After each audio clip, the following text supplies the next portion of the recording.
Hey, faithful listener, grab your cup of coffee and experience the Bible in a way you never have before.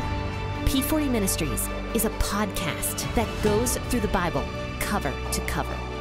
It's an awesome narrative that focuses your mind and prepares your heart for God to speak. So join your host, Jenn, for a biblical podcast that's hilarious, informative, imaginative, and fun. The P40 Ministries podcast. Listen now as we go through the book of Mark. Hey guys, you've tuned into the P40 Ministries podcast with your host, Jenn. Hope you guys have had a fantastic week so far. It's been quite snowy where I live, which I kind of enjoy now. Now that I work from a home primarily, it's kind of nice just being able to watch the snow drop rather than going out and driving in it as often as I used to back when I had to commute to work. Was not my favorite thing. But let me know what the weather is where you guys are. I'd love to get to know you guys. You know, if you have any questions or prayer requests or concerns or even ideas about the podcast or something you'd like to see happen with P40 Ministries, then please contact me. www.p40ministries.com/contact. And you can get a hold of me there, and hopefully I will respond to you in a timely manner. But yeah, go to that contact page and let me know what the weather is where you are and where you guys live. I'd love to know. I've had more people listening in New Jersey than I've had in almost any other state except for my home state. Fun fact. And I have quite a lot of people in England listening in as well. So thank you everybody in England and also Ireland now. And I appreciate all you guys that are tuning in to listen to the P40 Ministries podcast. And also Texas is up there. But New Jersey has officially passed up Texas as the second most listened state to the P40 Ministries podcast. So thank you, New Jersey. That's my best interpretation of the New Jersey accent. Anyway, guys, I'm going off on a huge rabbit trail here, and we're here to talk about the Bible. So let's go ahead and talk about Mark chapter 14, verses 12 through 21 today. I'll be reading out the WEB version as I always do. Please feel free to read out of whatever version you usually read out of and grab that cup of coffee. Let's go ahead and read. On the first day of unleavened bread, when they sacrificed the Passover, his disciples asked him, "Where do you want us to go to prepare that we may eat the Passover?"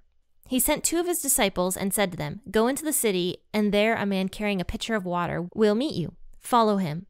And wherever he enters in, tell the master of that house, 'The teacher says, where is the guest room that I may eat the Passover with my disciples?' He will himself show you a large upper room furnished and ready. Get ready for us there." His disciples went out and came into the city and found things as he had said them to be, and they prepared the Passover.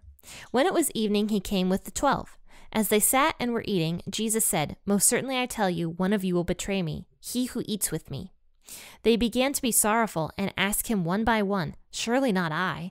And another said, "Surely not I?" He answered them, "It is one of the 12, he who dips with me into the dish. For the Son of Man goes, even as it is written about him, but woe to that man by whom the Son of Man is betrayed.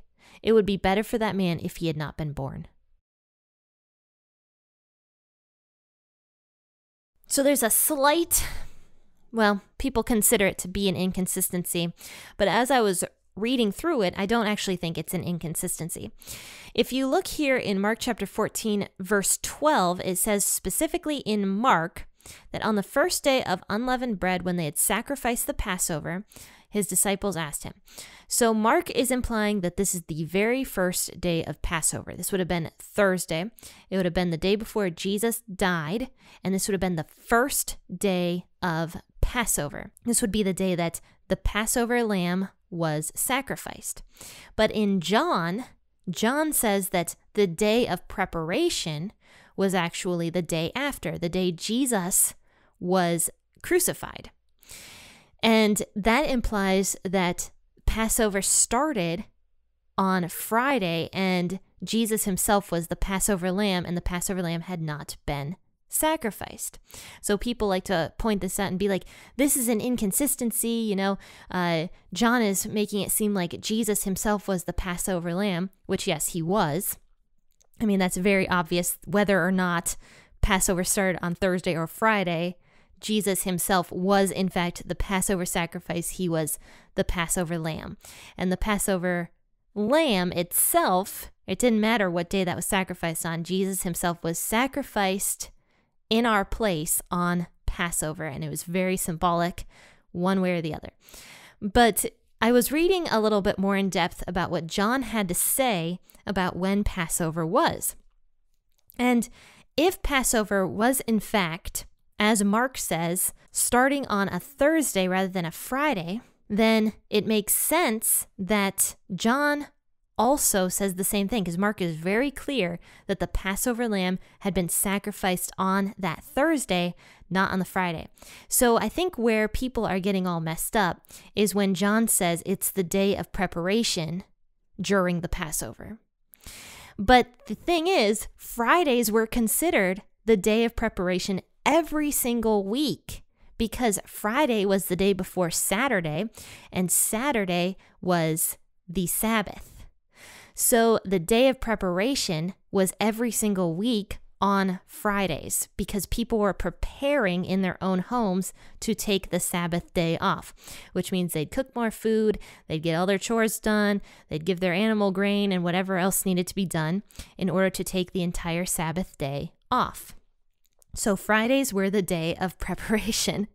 And so to me, if you look at it in those terms, it's not an inconsistency at all. It makes complete and total sense that the day of preparation during the Passover was not the day where people prepared for the Passover itself, but it was the day that people prepared for the Sabbath day, and it just happened to be that Friday during the Passover.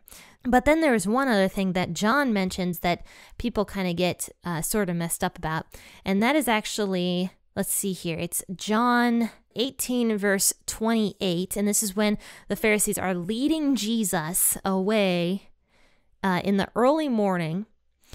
And John 18:28 says, and then they led Jesus from Caiaphas to Praetorium, and it was early morning, but they themselves did not go into the Praetorium lest they should be defiled, but that they might eat the Passover. So once again, people are like, oh, the Passover ended up being on that Friday. That was the Passover day where they ate the big meal, because it says here that the Pharisees didn't want to go into the Praetorium and be defiled, in a sense, so that they couldn't eat the Passover dinner that day. Well, Passover is a week long. There were many dinners during the Passover celebration. And in fact, I believe still to this day, Passover is considered just one long holiday. And so, yeah, the Pharisees wouldn't have wanted to go into the Praetorium for whatever reason, because in some way it was going to defile them from eating the Passover meals and sacrificing and doing whatever else they had to do, because you know that from the Old Testament that if somebody gets defiled, if they touch a dead animal, or I don't know exactly what it was, the Pharisees did make it way more ridiculous than it needed to be. In the Old Testament, if you touched a dead animal, let's just say, you would be considered to be defiled for the day, or in other words, unclean. And then you'd have to go basically take a bath and make yourself clean. That was basically what God commanded people to do. If they touched a dead animal in some way, they'd be unclean, and then they'd have to go take a bath and then be considered unclean for the rest of the day and take measures so that they wouldn't get sick or make other people sick with their bloodied hands or whatever else. So the Pharisees, when they, if for some reason, when they enter the Praetorium, they would be considered unclean. And I don't know if that was something they made up, or actually if something was happening in the Praetorium that really would make them unclean according to God's law. I don't know exactly, but anyway, the Praetorium, for some reason, the Pharisees believed it would make them unclean. Thus, they wouldn't be able to perform their week of rituals and week of customs that they would do for the Passover, because for that entire day, they would be unable to eat the Passover lamb. So to me, this is not really an inconsistency. There's a great explanation for both things. Passover was a week long, and it didn't have to just be that particular night. There was many meals and a lot of preparation that went into Passover. And then on top of that, day of preparation happened every week, and it happened on Fridays to prepare for the Sabbath day. Now, other people have so many different opinions about this. They could say that, Jesus ate the Passover a day early, and then explain, why Mark said it this way and not that way. But to me, this makes the most sense that Jesus did in fact eat the big Passover dinner, the original one, with his disciples, and then got crucified the next morning. That makes the most sense to me because it just seems pretty consistent with the rest of Scripture. Now, I'd love to know what your guys' opinions are on that, though. If you, once again, want to contact me and let me know, I'd love to hear your guys' opinions about that. But anyway, let's go ahead and move forward with Mark chapter 14. So it says here in verse 13 that Jesus sends out two of his disciples because it says it was Passover day when the Passover lamb was being sacrificed. And his disciples were asking him where he wanted to eat the Passover dinner. So Jesus is like, okay, I'm going to send two of you guys out, and you're going to encounter a man carrying a pitcher of water. Now, this would not have been a very common thing to see, as odd as this might sound. You might think, oh, well, how would the disciples know which man they're encountering? Well, women typically went to go get the water back in those days, and they were typically the ones that would carry the pitchers of water, and it was more uncommon to see a man carrying a pitcher of water than it was a woman. So Jesus was giving his disciples something that was somewhat unique, that the disciples could pick out as, oh, there's a guy over there carrying a pitcher of water. That's not common to see. So then Jesus says in verse 13, to follow this guy that they see with the pitcher of water, follow him and see what house he enters into. So when he goes into that house, ask the owner of the house, where is the guest room? So this is almost like a little secret cave that Jesus had planned out for his disciples. I don't know if he went to the owner beforehand and asked him to use the guest room, or if this owner knew Jesus in some way, or even if this was just a completely divine thing where this owner just wanted to do this for Jesus and knew who this teacher was. I'm not exactly sure, but it was divine in a certain way because Jesus knew that this man, one of these servants from that house, was going to be carrying that pitcher of water. He could see that servant. He could see exactly what that servant was going to do. And that's something where, that servant probably had no clue that Jesus was watching him, had no clue that anybody was going to encounter him that day. This servant was probably just going about his business and doing what he was commanded to do. And yet Jesus was watching him with these extremely menial tasks. And I find that really fascinating because God is literally watching over every single one of us, even during the most menial things that we could possibly be doing, even during our daily chores, even the lowly of us. I mean, this man was probably a servant carrying this pitcher of water. Probably had no clue, that God was watching over him.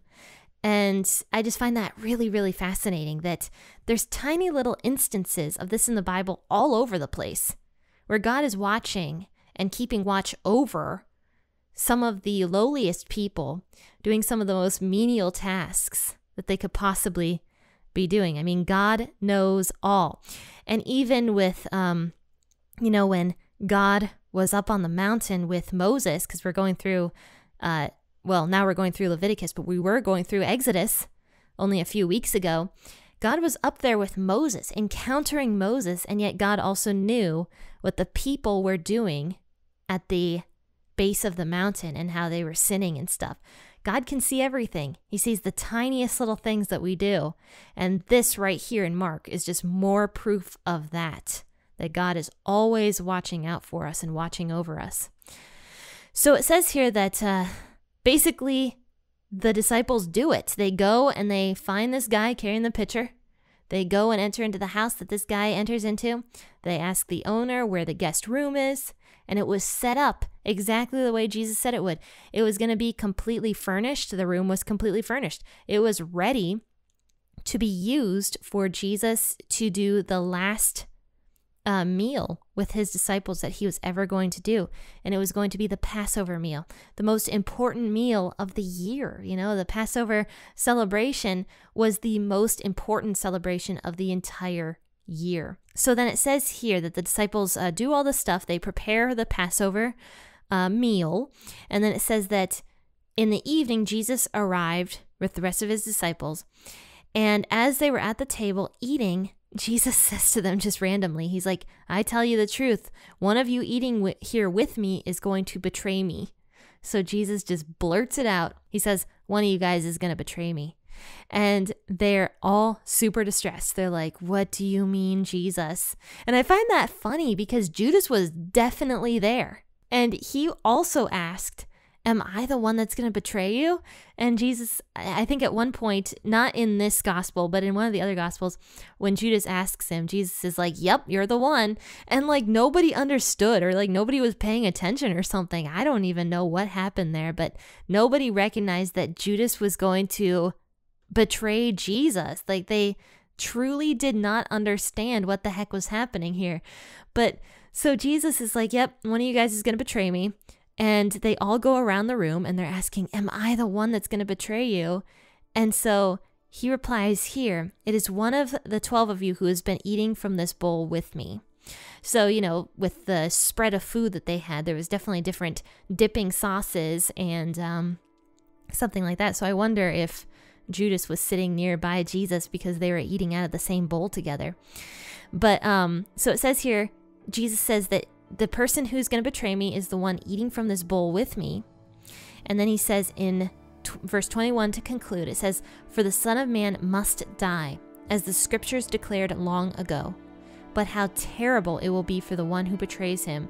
It would be far better for that man if he had never been born. I feel like this is almost like a warning call to Judas in a way, because if this person chooses to go ahead and betray Jesus, he is going to have an eternity of misery, and it would have just been better if he had never existed. So sort of a sad ending here, but we're going to continue on with Mark in the next couple days or so. So join me next week and we'll talk more about Mark and this chapter of the Bible, because Mark, it has really long chapters. I've realized that he doesn't have a ton of content in the entire book. There's only 15 chapters, but man, they are dense. They are filled with all sorts of stuff, because don't forget, Mark really liked making Jesus to be the servant of all. So he put tons of content into each of his chapters. But anyway, guys, thank you so much for tuning into this episode, and I hope you guys appreciated it. And if you do, rate it from wherever you're listening from and write a review. And as I say at the end of every single podcast episode, happy listening and God bless.